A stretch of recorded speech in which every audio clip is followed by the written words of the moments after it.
continuidade ao estudo que o pastor começou na semana passada. Começou na semana passada, não, vem fazendo todas essas terças-feiras sobre Cristologia.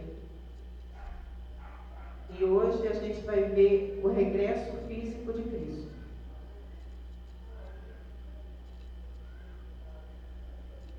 O regresso como estágio da exaltação. Às vezes se omite a volta de Cristo na consideração dos estágios da sua exaltação, como se a sessão à destra de Deus fosse um ponto culminante. Mas isso não está certo. O ponto supremo será alcançado enquanto aquele que sofreu nas mãos do homem não voltar na qualidade de juiz. Ele mesmo indicou isto como uma prerrogativa mediatária. Em Jó, capítulo 5, versículos 22 e 27, e o mesmo fizeram os apóstolos em Atos, capítulo 10, versículo 42.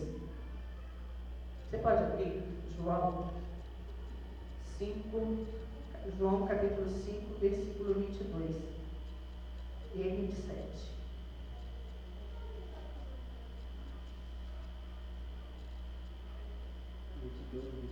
Isso. E também ao Pai a ninguém julga, mas deu ao Filho todo o juízo. E deu-lhe o poder de exercer o juízo, porque é o Filho do homem. Isso aí.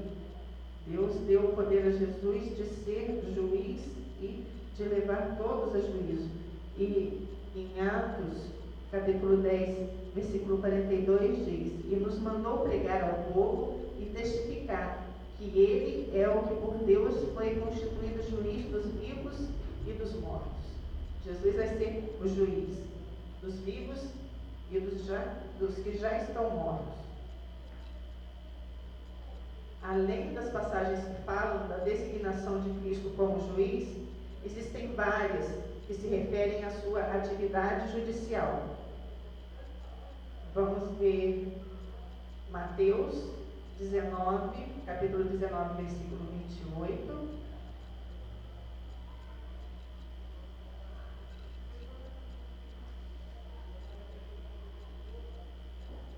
E Lucas 3,17. Mateus 19, versículo 28.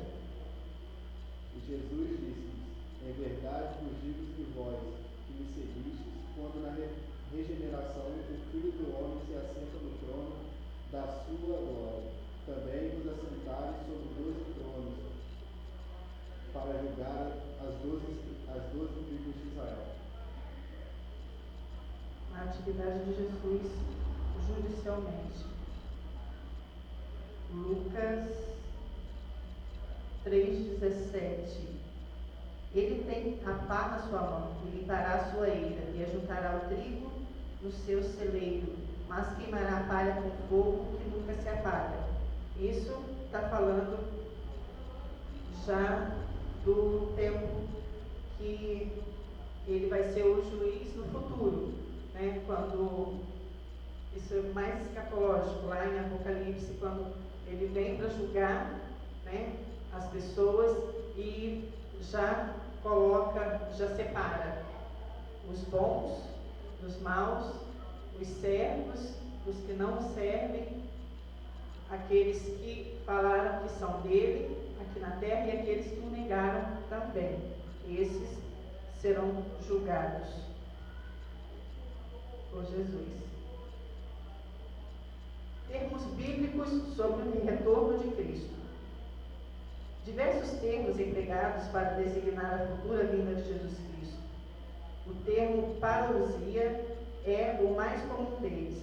Em primeiro lugar, significa simplesmente presença, mas também serve para designar uma vinda precedendo uma presença. Este é o sentido comum do termo, quando empregado com relação à volta de Jesus Cristo. Vamos ver Mateus 24, capítulo 24, versículos 3, 37 e 39.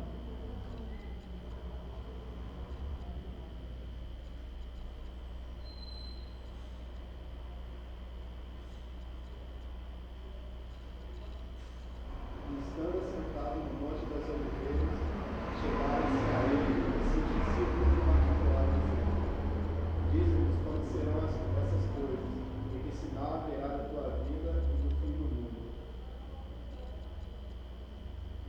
Já era da volta, né? 37 também. E como foi os dias de Noé, assim será também a vinda do Filho do Homem. E o 39. E não a perceberam até que veio o dilúvio, e os levou a todos. Assim será também a vida do Filho do Homem. Esse é o termo parousia, né, com relação à volta de Cristo, um termo comum, empregado à volta. 1 Coríntios 15, 23. Mas cada um por sua ordem. Cristo, as primícias, depois os que são de Cristo na sua vinda. Parousia. Essa é a vinda de quem já está conosco.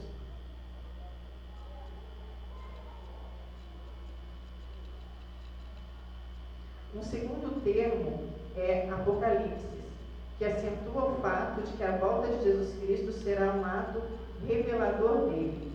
Indica o desvendar de algo anteriormente oculto. Neste caso, o desvendar da oculta glória e majestade de Jesus Cristo. 2 Tessalonicenses 1:7.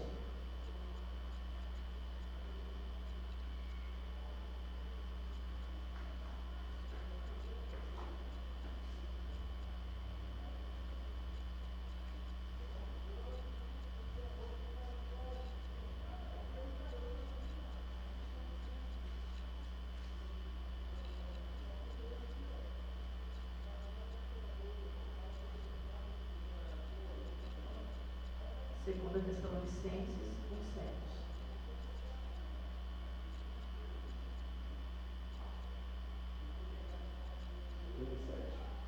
Capítulo 1, versículo 7. De maneira que fostes exemplo para todos os fiéis da Macedônia e Acaia.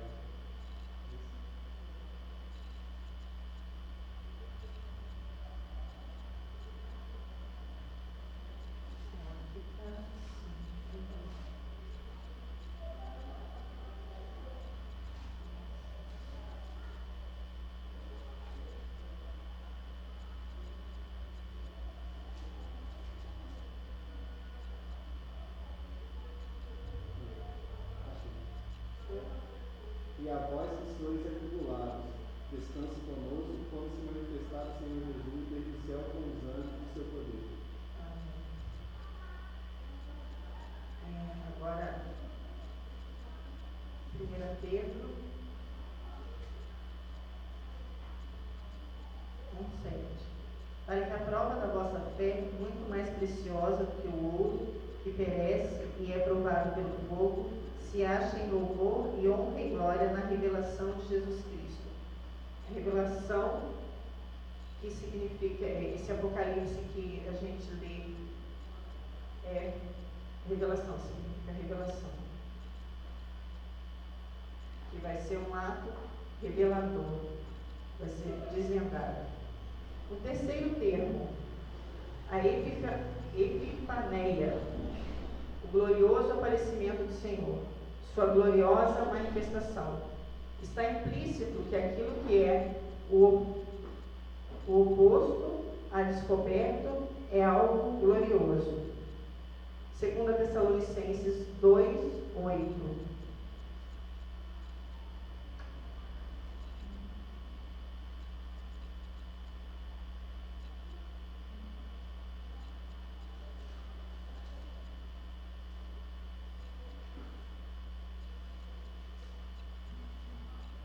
Então será revelado o iníquo, em que o Senhor desfará pelo assopro da sua boca e aniquilará pelo esplendor da sua vida.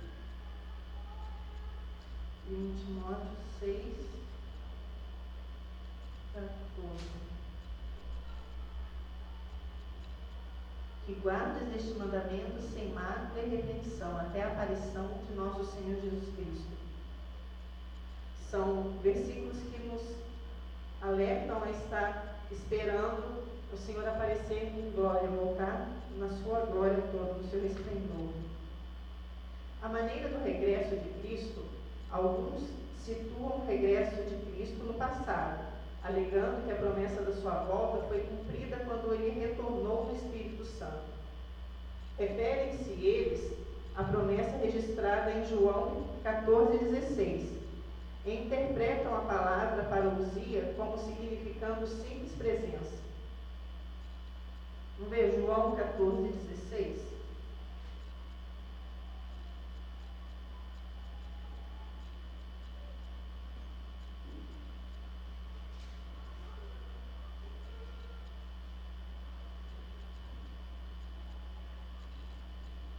E eu rogarei ao Pai, e ele vos dará outro Consolador, para que fique convosco para sempre.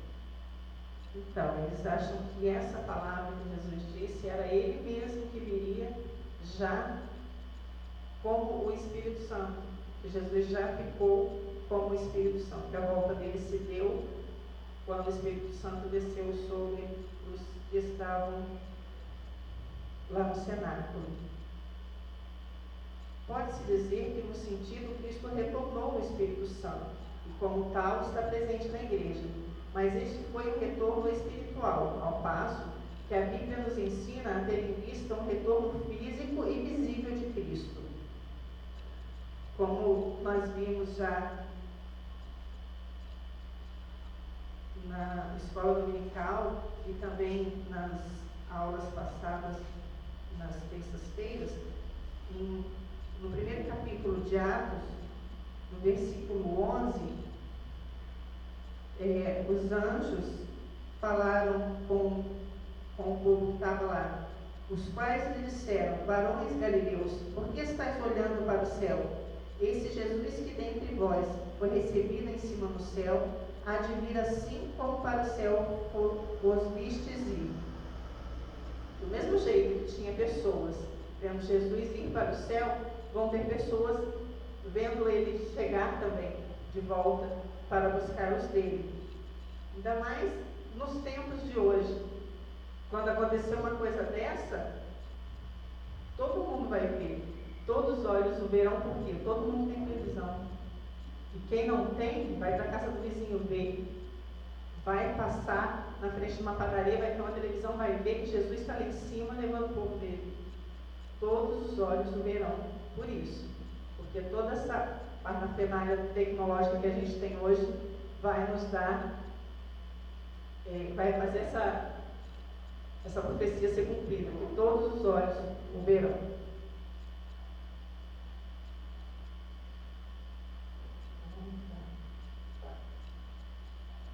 Mesmo depois do Pentecostes, somos instruídos a esperar anelantes a vinda de Cristo. 1 Coríntios 1:7.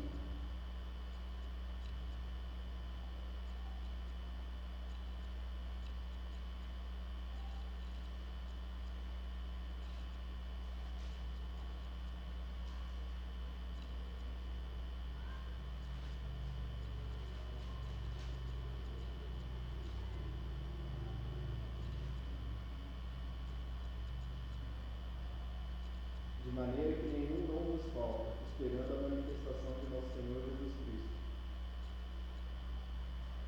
Está nos exortando a esperá-lo. Filipenses 3:20. Mas a nossa cidade está nos céus, donde também esperamos o Salvador, o Senhor Jesus Cristo. Toda a Escritura nos ensina a esperar Jesus voltar. Muitos hoje em dia falam: eu ouço isso desde que eu era criança. Tem antigos que falam isso: eu escuto isso desde que eu era criança, que Jesus vai voltar e não volta. Não volta porque ainda não acabou o tempo do mundo.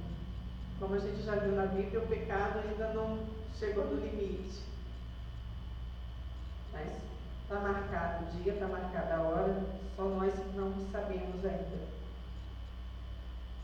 O propósito do seu regresso. A segunda vinda de Cristo se dará com o propósito de julgar o mundo e aperfeiçoar a salvação do seu povo. Anjos e homens, vivos e mortos, comparecerão perante ele para serem julgados, segundo o registro que deles terá sido guardado.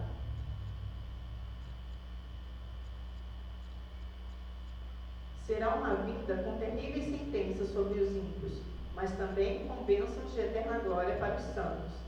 Enquanto que ele sentenciará os ímpios ao castigo eterno, justificará publicamente os seus e os conduzirá ao perfeito gozo do seu reino eterno. Isto assinalará a vitória completa de Jesus Cristo. Vamos ver Mateus capítulo 24, versículos 30 e 31.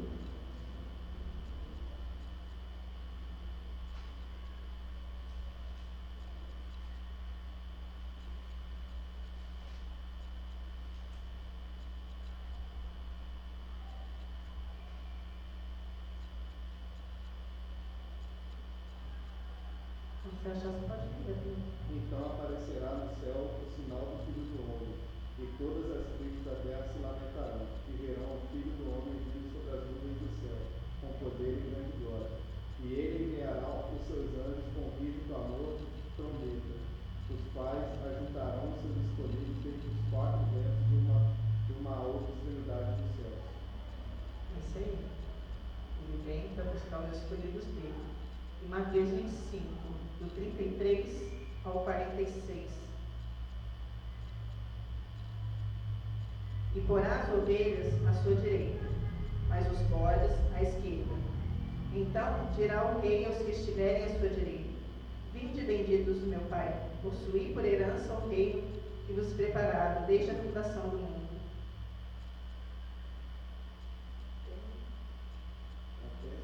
Do 45. Porque tive fome e deteste de comer, tive sede e deteste de beber, era estrangeiro e hospedaste-me, estava nu e vestiste-me, adoeci e visitaste-me, estive na prisão e foste enfermo. Então os justos lhes responderão, dizendo: Senhor, quando te vimos com fome e te demos de comer, ou com sede e te demos de beber? E quando te vimos estrangeiros e te hospedamos, ou nu e te vestimos? E quando te vimos enfermo, ou na prisão, e fomos vistos? E respondendo ao rei, dirá: Em verdade vos digo que quando fizestes a um destes meus pequeninos irmãos, a mim o fizestes. Então dirá também aos que estiverem à sua esquerda: E apartai-vos de mim, malditos para o fogo eterno, preparado para o diabo e seus anjos. Porque tive fome, não me deste de comer, tive sede, não me deste de beber, sendo estrangeiro, não me recolhestes, estando nu, não me vestistes, e enfermo e na prisão não me visitaste. Então eles também lhe responderão, dizendo: Senhor, quando te vimos com fome ou com sede, ou estrangeiro, ou nu, ou enfermo na prisão, e não te servimos? Então lhe responderá, dizendo: Em verdade vos digo que quando a um mês pequenino, ou não o fizestes a mim, e irão estes para o tormento eterno, mas os justos para a vida eterna. Mais claro que isso é impossível.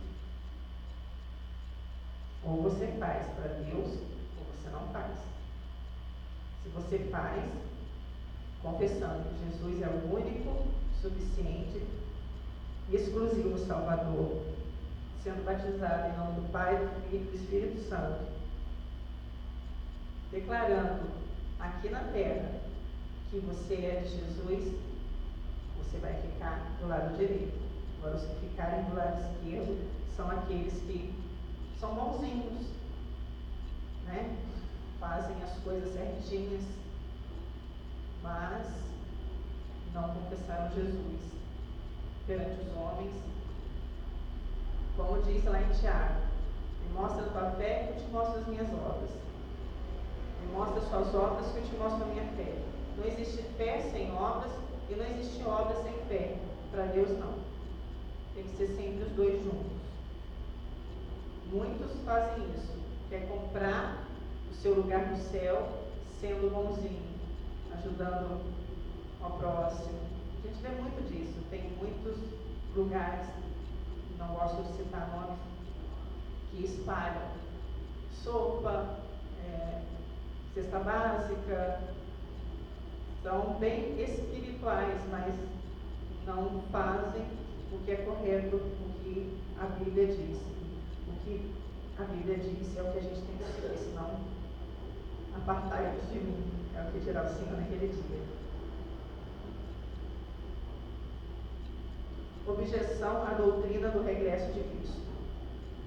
A grande objeção à doutrina da volta de Jesus forma um bloco só com a objeção à doutrina da ressurreição física de Cristo.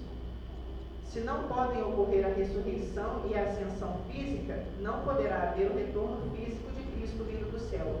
Uma e outra coisa são impossíveis, e os ensinamentos bíblicos a respeito delas não passam de rudes representações de uma era não científica. Evidentemente, Jesus partilhou os conceitos carnais dos seus dias, e estes coloriam o seu delineamento profético do futuro. O único regresso de que podemos falar e que podemos esperar é um regresso em poder no estabelecimento de um reino ético na terra. Essa foi a nossa lição de hoje. Na próxima lição, o pastor vai estar falando dos ofícios de Cristo.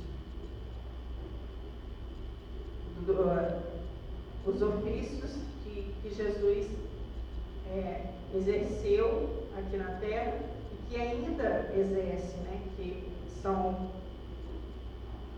o ofício profético, a realeza, todos os ofícios de Jesus que o pastor vai estar passando para a gente. Para mim, hoje ficou a incumbência de falar sobre o regresso físico de Jesus, que voltou, sim, o Espírito Santo para nos consolar. Jesus está conosco espiritualmente falando, mas nós temos que aguardar o regresso físico de Jesus, sim. Estamos sempre tendo essa esperança que Jesus vai voltar. Se não voltar agora, para todo mundo ver, uma hora pessoalmente a gente vai encontrar ele com cada um de nós. Amém? Esse foi o estudo de hoje.